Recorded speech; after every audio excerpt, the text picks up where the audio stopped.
Okay, good morning. I'd like to call the Corporate Services Committee meeting to order and ask anybody to declare pecuniary interest either now if it arises down the agenda.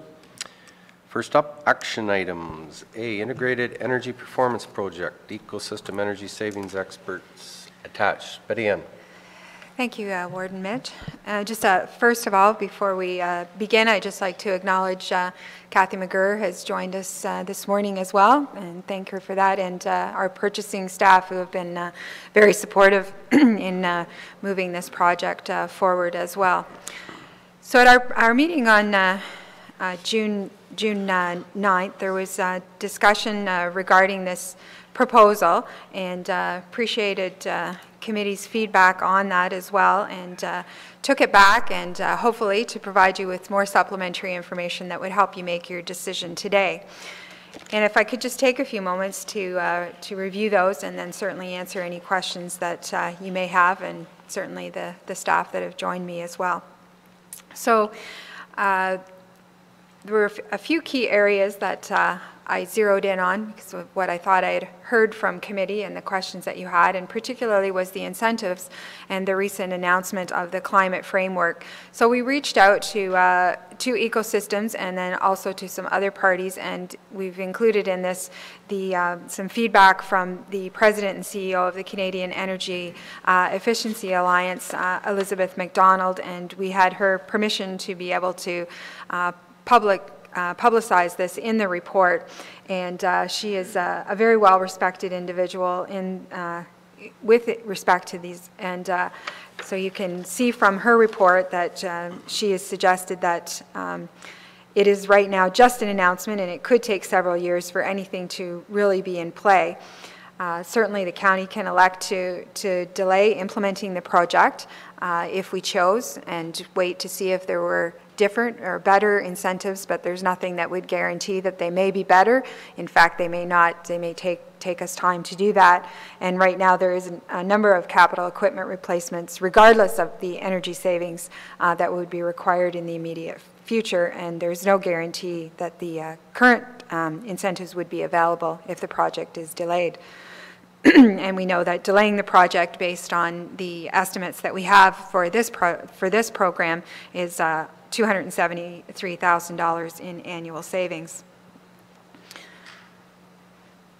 Committee had also requested some information on their references and their successes, and I just included the table to highlight again how they were chosen based on the applications that we had received as a result of the request for proposal, and also confirmed that they have private clients that represent approximately 20% of their overall volume. And I went in and also reviewed the Ecosystems website again and looked for their successes, which of course they're going to showcase on their website. Any company would do so. But a couple of the ones that highlighted for me was one that they did in 2013 and 14, which had annual guaranteed savings of over $900,000, and they expected an energy bill reduction of 31%. And the results of that, which I wanted to look at a project that was completed and what basically the testimonial was, and that the project was delivered, the systems were reliability greatly improved, and the annual heating bill was cut by 75%. And that is certainly the goal that we want to achieve. And because we also had some local flavor, I wanted to highlight that again, that our CEO of the South Bruce Grey Health Services, Paul Rosebush, when he was with Lake Ridge Health Hospital, project was very successful, and we have spoke with him, and he certainly highly recommended Ecosystem. The long-term financing that we had discussed, so I wanted to again put in an analysis for you in the presentation to bring you back to what totals the $3.4 million project, and that's the the implementation itself of the equipment, the project, the engineering, the construction management, the monitoring verification, of course, like any project, profit, the performance guarantee, The technical energy audit, which we've mentioned before, the $55,800, and that again, if the decision is to not proceed, would have to be paid in any event for the work that's been completed. The training, communication, and awareness campaign of $56,000, and then the incentives of $251,800. So the total funding required is $3.14 million. I did want to highlight that the electric vehicle charging station, although not included in the original numbers, there was some discussion last meeting that perhaps that may be an opportunity. And as well, I wanted to highlight, of course, that the cross-functional team on the mileage and transportation had suggested that a vehicle be leased, a corporate vehicle for here at the administration office, and just suggesting it might be a perfect opportunity to lead the way, and we may be able to come up with a partnership with a vehicle for a car company that may want to partner with the county and take advantage of an opportunity such as this. And if we had a vehicle charging station on site, that would be able to lead the way for the county as well. And I will review the financing options in the attachment. Cost avoidance. So we talked about particularly Freon that will no longer be available for use in the long-term care and the museum facility. So after 2020, much of the equipment will have to be replaced regardless. So in the document, though, it speaks to cost avoidance, and there are a couple of good examples here. And so you can see where we've provided a table, the cost avoidance in Park Street 117, Bruce Lee 288, Gateway 243, and Museum 67,800. Now if you're looking at the overall project and doing the math, you know that the cost of the project is significantly more than what they're suggesting is cost avoidance. So cost avoidance, if we did nothing, this would be, we would have to spend this money anyway. So just wanted to highlight, though, that what that means is that, and the museum is a good example because it's one piece of equipment. So in the museum, it's the replacement of the humidification system, and it's suggesting that in the overall project that's going to be a cost of $78,735. But the cost avoidance is $67,800, and the reason being is that Ecosystems is recommending that we replace that humidification system, but it would be replaced with an energy-efficient equipment, and quite often we will see that that type of system is at a higher cost. However, it's the savings and the incentives that will offset that. So for this example here, the $67,800, if we did nothing and we just replaced one-for-one replacement of the piece of equipment that is equivalent to what we currently have in place, it wouldn't result in any energy savings, but it would do the job as to what the museum requires. If we were to install the equipment that's being recommended under this project, we would spend $78,000. We would be able to apply $12,000 of incentives, and there would be annual savings of $11,500 each year thereafter. So the initial capital cost is greater, but you're able to apply the incentives, and annual savings is what this project would allow us to do.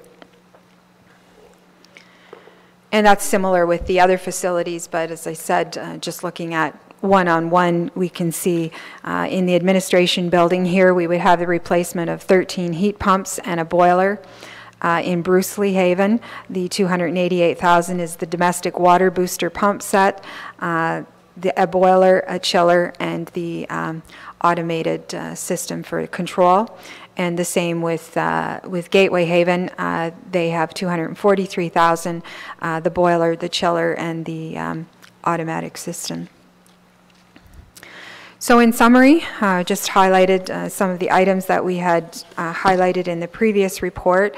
that Ecosystems over the next 12 months, approximate 12 to 18 months, would be responsible for designing the project, acting as the prime project manager to ensure the guaranteed execution and delivery of the project. They would provide the financial guarantee of the savings and performance for the 3 years, and then they would monitor the project to ensure that performance guarantees are met. And as we mentioned before, that the monitoring is key in the first 3 years, and particularly in the first year, so that if they aren't meeting the projected savings, then they would be able to insert and make modifications to the equipment to ensure that they are, because they're not going to want to do a repeat on issuing a check annually to the county. That's not their intent. And we also know that while they've had success in the medical field, the long-term field, and in the private field, this is one of their first in Ontario for local municipalities, so they are going to want to be successful. Thank you, Charlie, for joining us. That's okay. No, I appreciate the support because we're just reviewing the impacts of all the facilities and certainly long-term care with the equipment. So just to review the attachments, again, you were hopefully able to, if you were interested, to download the entire document, the over 200 pages. On the June report, we had provided just the executive summary, so we thought it was valuable if you wanted to, in fact, look at the equipment and to gain more information. In this, though, I had just provided the financial summary, so which we've taken much of this and put it into tables within the actual report, but highlighting what the future avoided costs were of the $17,000, the annual savings, and then the summary for each site, as well as highlighting for the projects that would be considered. And we did speak about the optional projects, and at this point, probably the only optional that we would be recommending, if committee wanted to consider it, would be the EV charging station. And I also pulled that page out of page 71 out of the document, so you could review. It's very specific. There are no savings expected from this measure, as it will consume energy. But the effect on the environmental quality, and it is suggesting that it would have a useful life of 10 to 15 years. I have no experience with one, but I understand we do have staff who have electric vehicles and have certainly speak highly of it. So. Thought it was also valuable. We talk about what our monthly electricity costs, and purchasing staff put this analysis together, which really highlights particularly the 4 facilities, and you can see that over $500,000 is spent in just electricity costs. In Bruce Lee Haven alone, we can see there's some really good examples of what the monthly bill was in January of 2015, $15,000, and jumped to $20,000 in the same month in 2016. Of course, there's more factors than just increase in electricity costs. With always different types of weather from one year to the next, but you can see from this analysis the increases year over year. The lowest that you even see in 1 month is in the admin building here in January and February of 13%. So certainly this would show you that there is benefits to reducing, and when you're looking at where would we find the savings, I think this table would certainly identify that.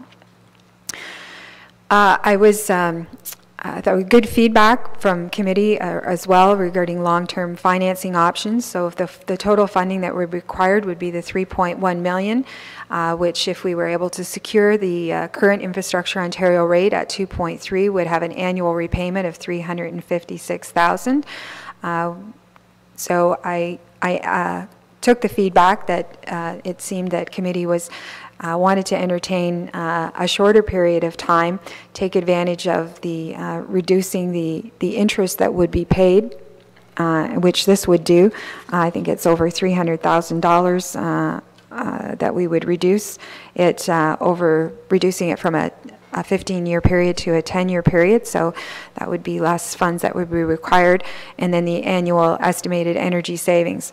But for the first 10 years, we would be responsible for from the annual levy.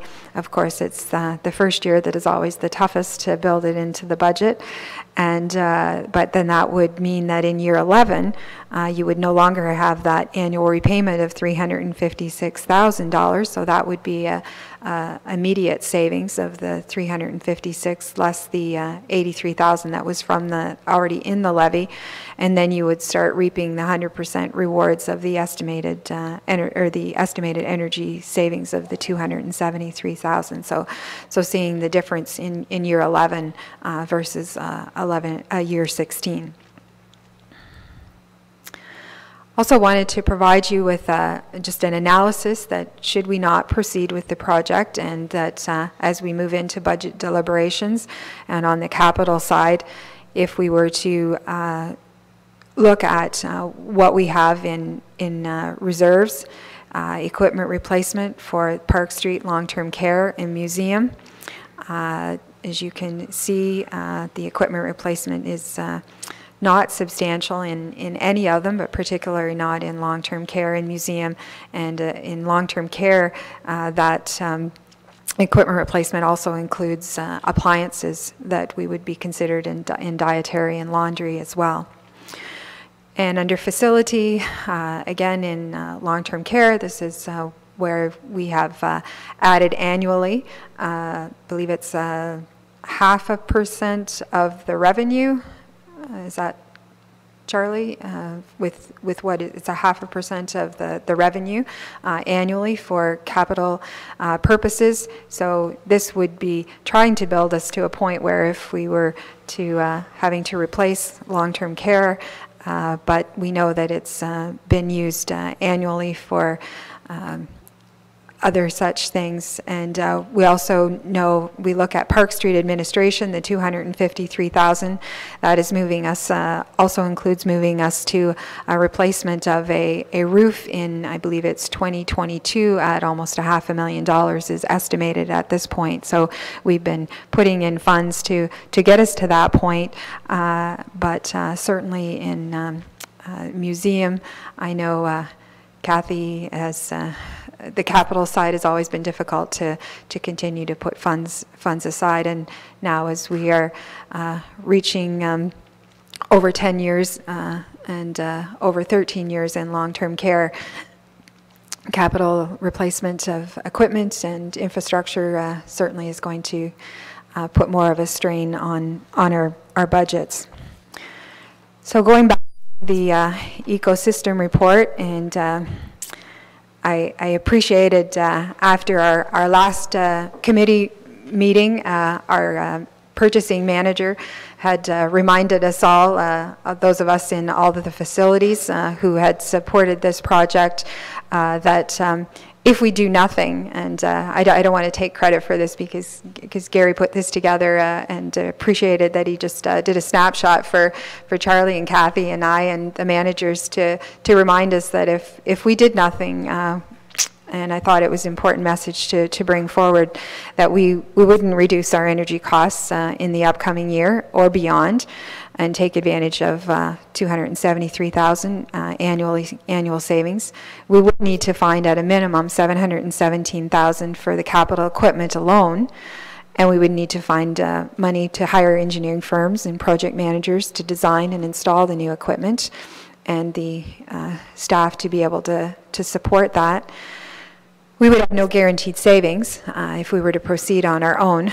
This does give us guaranteed savings if there was a shortfall, and we'd have no guarantee that the existing incentives would be available in future years. And we would also suggest that engineering equipment and installation costs are not likely going to be getting any cheaper as we would delay it. Interest rates at this point are very favorable. They may not be that favorable if we moved forward, and we would also resolve the existing comfort concerns of our staff and our residents at long-term care, our visitors to all of the facilities, if we were to move forward. Thank you, Betty Ann. Questions, comments? Milt? I just want to thank Betty Ann, Gary, and the department for this report. I think it's really outlines a lot of interesting facts that we needed to know. And that page 15 where you compare electrical from 15 to 16, I mean, it's pretty, the percentages are high. Mm-hmm. So I guess in summary, I do support the report. So are you moving that? Do I have a seconder? And then I will open up more discussions. Mike? Mike? I guess really, if we approve this now, it's really pre-budget approval for the $83,000, that's correct? Yeah. So it's, yeah. And if we do approve it, my question would be, how soon would they start? Would it be latter part of this year, or? Sorry. I would suggest they start next month at the museum, and it would be complete, I would suggest, by August next year, everything. It's really a pretty big project. Yeah, I agree with you. And I agree with Milt, when you start to look at those increases, and then electricity costs alone, you simply can't ignore those and do nothing. Milt? The question on the financing, Betty Ann, so we're not guaranteed that we're going to obtain? With committee's approval today, I can proceed with an application to Infrastructure Ontario, and that, my understanding is that will lock in the rate at the time that we make the recommendation. So, but okay. I've not done that before, so we will, but that would be the expectation. So we're guaranteed that money? I didn't check today to see what the rate was, but that's what it's been holding at. All right, good, thanks. Other discussions?